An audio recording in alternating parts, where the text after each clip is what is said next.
Welcome to the Global Wired, bringing you the latest news from around the world.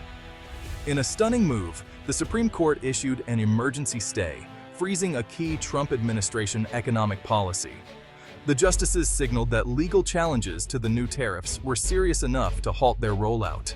News alerts flashed as financial markets swung wildly in response. The court's brief order showed deep doubts about the president's authority to impose such broad tariffs. The separation of powers was now at the heart of a high-stakes economic dispute.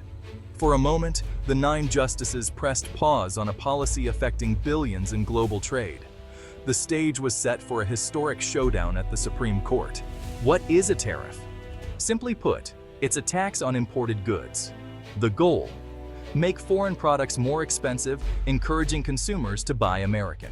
For example, a 25% tariff on imported steel means higher prices for foreign steel, making U.S. steel more competitive.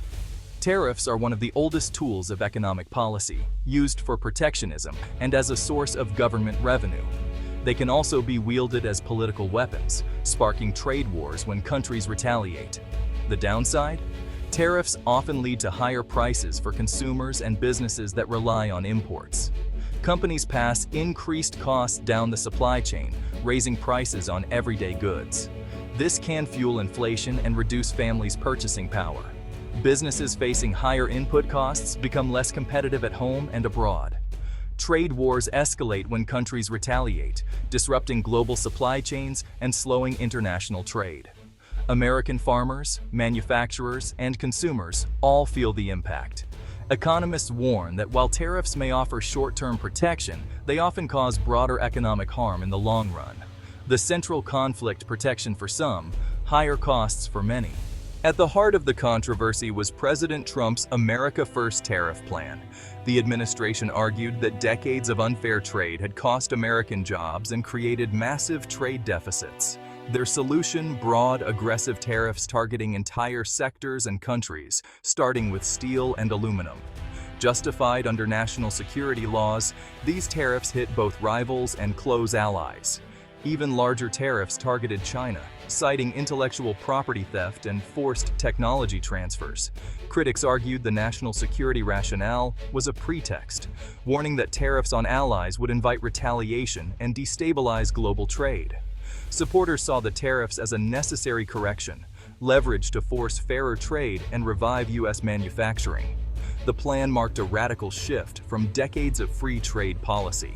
The pain, supporters argued, was a short-term price for long-term gains: more jobs, stronger industries, and balanced trade.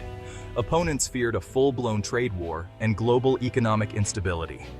The fundamental disagreement over the plan's purpose and effects fueled fierce political and legal battles.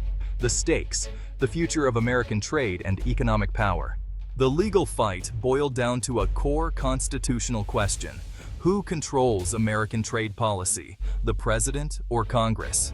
The Constitution gives Congress the power to regulate commerce and set tariffs.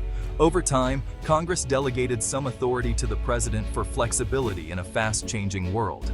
Laws like the Trade Expansion Act of 1962 and the Trade Act of 1974 allowed the president to impose tariffs in specific circumstances. The Trump administration claimed its actions fit squarely within this delegated authority. Opponents argued the president was exploiting loopholes, stretching the law beyond what Congress intended.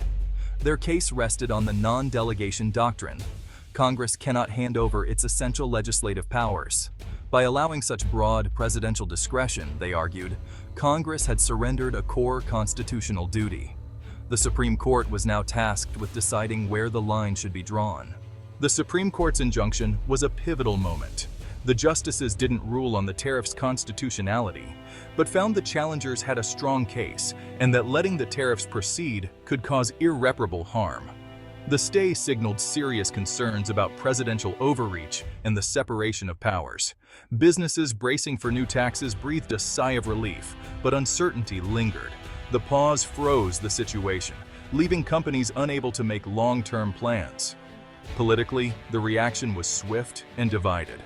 Supporters of the president called it judicial overreach. Opponents hailed it as a necessary check on executive power. The injunction turned the Supreme Court into the main arena for this national debate. The legal and economic limbo created anxiety across the business community. The stay was not a final victory, just a temporary halt until the court could issue a definitive ruling.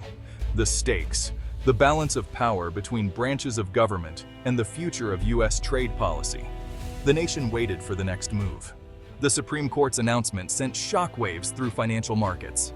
Stock futures surged as investors welcomed relief from the threat of a trade war. For American businesses, especially those relying on imports, the injunction was a lifeline. Companies assembling electronics or selling imported goods avoided sudden cost spikes. Retailers were spared from immediate price hikes on inventory. But the pause also created new disruptions. Many firms had already shifted supply chains or stockpiled goods in anticipation of tariffs. Now, those costly changes might be unnecessary, leaving businesses with excess inventory and uncertainty. Domestic manufacturers, like steel and aluminum producers, were disappointed. The tariffs had boosted their profits and hiring. The injunction reopened the door to cheaper imports, threatening their gains. The effects were uneven. What helped importers hurt domestic producers. The central conflict of tariff policy was clear: protection for some, pain for others. The uncertainty made long-term planning nearly impossible. The Supreme Court's pause was a relief for some, a setback for others, and a source of anxiety for all. The economy braced for what would come next. Tariffs may target foreign goods, but the cost is often paid by American families. The tax on imports is passed down the supply chain, raising prices on everything from electronics to groceries. Studies show U.S. consumers and businesses bear almost the entire burden of tariffs. Even domestically produced goods can get more expensive, as higher input costs ripple through the economy. Low and middle-income households feel the pinch most, as small price increases add up. The court's injunction temporarily shielded consumers from a new wave of price hikes. Retaliatory tariffs from other countries can also hurt American workers, especially farmers who depend on exports. When China imposes tariffs on U.S. products, sales plummet and rural communities suffer. The Supreme Court's pause offered a reprieve for both consumers and export-dependent workers. The real cost of tariffs is felt far beyond the headlines, in the wallets and livelihoods of ordinary Americans. The tariff debate revealed a deep divide in how Americans view trade. Supporters argued tariffs were needed to protect jobs, revive manufacturing, and defend national security. They saw higher prices as a worthwhile sacrifice for long-term economic strength. Critics countered that tariffs disrupt global supply chains, raise costs, and hurt U.S. competitiveness. Many economists warned that jobs wouldn't return. Production would just shift to other low-cost countries. Opponents also warned of damaged relationships with allies and global isolation. They advocated for working with partners to pressure countries like China, not unilateral tariffs. The Supreme Court's intervention brought this fundamental disagreement to the forefront. The nation was forced to confront the costs, benefits, and risks of aggressive protectionism.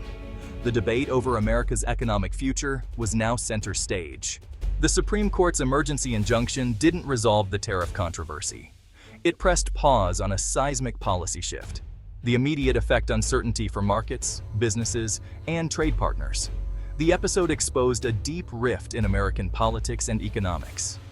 One side sees protectionism and presidential authority as vital for national strength. The other believes free trade and congressional oversight are essential for prosperity and stability. The court's final ruling will set a precedent for the balance of power between president and Congress. The stakes touch everything from grocery prices to the future of American industry. Ultimately, the nation must decide who should control U.S. trade policy, the president or Congress. The Supreme Court may settle the legal question, but the political and economic debate is far from over. America's place in the world and who shapes its economic destiny remains an open question.